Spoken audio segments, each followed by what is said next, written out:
नमस्ते बच्चों, Sonia Verma Hindi classes YouTube channel में आप सभी का स्वागत है। और आज मैं आपके साथ डॉक्टर नगेंद्र के इतिहास ग्रंथ से संग्रहित आधुनिक काल की प्रश्नावली 45 साझा करूंगी। तो चलिए जल्दी से वीडियो को आरंभ करते हैं। आज मैं 1438 नंबर के प्रश्न से ये प्रश्नावली आरंभ कर रही हूँ और इसका पहला क्वेश्चन होगा, प्रसाद की अंतिम और प्रौढ़ कृति कौन सी मानी जाती है? तो वह कामायनी मानी जाती है। अगला क्वेश्चन, सर्वप्रथम छायावादी आलोचक के रूप में किसे ख्याति मिली? तो डॉक्टर नगेंद्र को सर्वप्रथम छायावादी आलोचक के रूप में ख्याति मिली थी। मार्क्सवादी समीक्षा के पक्षधरों में पहले या सर्वप्रथम किसका नाम आता है? तो डॉक्टर शिवदान सिंह चौहान का नाम मार्क्सवादी समीक्षा के पक्षधरों में सर्वप्रथम आता है।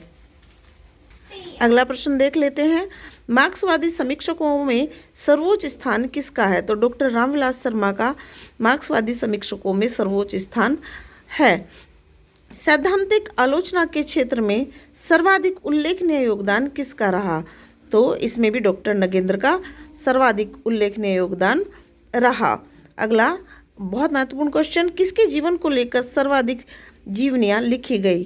तो मुंशी प्रेमचंद के जीवन को लेकर सर्वाधिक जीवनियाँ लिखी गई और यह प्रश्न कई बार टीजीटी और पीजीटी हिंदी में पूछा गया है। प्रयोगवाद शब्द का प्रयोग सर्वप्रथम हिंदी साहित्य जगत में किसने किया? तो डॉक्टर नंद दुलारे वाजपेयी ने प्रयोगवाद शब्द, यहाँ पर प्रयोगवाद शब्द आया है, का प्रयोग किया था। महत्वपूर्ण क्वेश्चन, किसके समस्त काव्य को प्रयोग का एल्बम कहा जाता है? तो सूर्यकांत त्रिपाठी निराला जी के समस्त काव्य को प्रयोग का एल्बम कहा जाता है। अगला प्रश्न, नंद दुलारे वाजपेयी ने प्रयोगवाद शब्द का प्रयोग अपने किस निबंध में किया? तो उन्होंने अपने निबंध प्रगतिवादी रचनाएं में प्रयोगवाद शब्द का प्रयोग किया था। अज्ञे का सर्वश्रेष्ठ काव्य संकलन कौन सा है? तो बावरा अहेरी अज्ञे का सर्वश्रेष्ठ काव्य संकलन माना जाता है। सभी महत्वपूर्ण प्रश्नों पर अंकित कर दिया है कि ये क्वेश्चन महत्वपूर्ण है, इन्हें ध्यान से देखिएगा। अगला क्वेश्चन देख लेते हैं, किसे कवियों का कवि कहा गया है? तो श्री शमशेर बहादुर सिंह को कवियों का कवि कहा गया है और इन्होंने तार सप्तक में भी अपनी महत्वपूर्ण भूमिका निभाई। किसने उपन्यास को प्रेम का विज्ञान कहा? तो श्री किशोरीलाल गोस्वामी ने उपन्यासों को प्रेम का विज्ञान कहा है। अगला प्रश्न, नाटक के एक अंक में एक ही दृश्य रखने के प्रथम प्रयोक्ता कौन है? यहाँ भी ये प्रथम प्रयोक्ता के विषय में पूछा जा रहा है।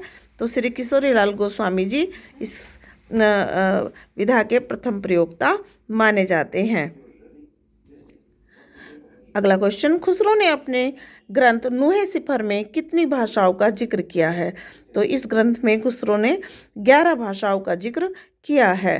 अगला प्रश्न, रानी केतकी की कहानी इंसा अल्लाह खान ने किस स्थान पर लिखी थी?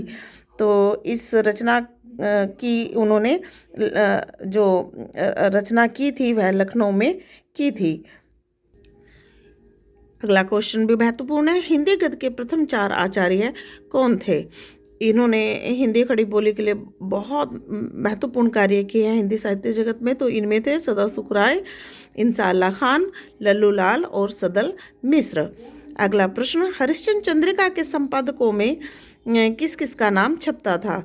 तो सबसे पहले तो हम ये देख लें कि हरिश्चंद्र चंद्रिका पहले हरिश्चंद्र मैगजीन के नाम से छपती थी और यह सर्वप्रथम 1872 ईस्वी में प्रकाशित हुई थी। और इनमें ईश्वरचंद्र विद्यासागर, दामोदर शास्त्री, राधा कृष्ण दास, नवीन चंद्र राय और भारतेंदु जी संपादक के रूप में इनका नाम छपता था।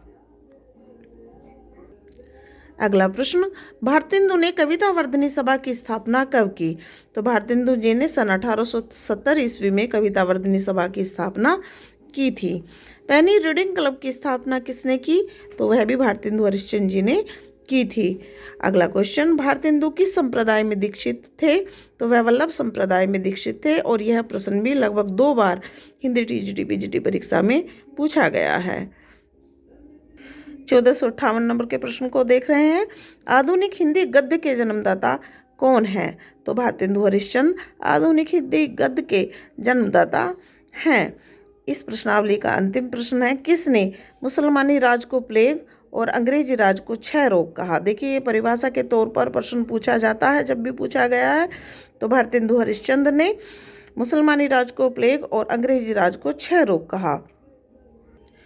आशा करती हूँ आज की ये प्रश्नावली आपको पसंद आएगी, और यदि यह वीडियो आपको पसंद आए तो वीडियो को लाइक कीजिए, चैनल को सब्सक्राइब कीजिए और ज़्यादा से ज़्यादा इसे शेयर कीजिए ताकि अधिक से अधिक बच्चे इसका लाभ उठाए। चलिए, कल ऐसे ही नवीन प्रश्नों की प्रश्नावली लेकर मैं फिर आपसे मिलती हूँ। तब तक के लिए नमस्ते, धन्यवाद।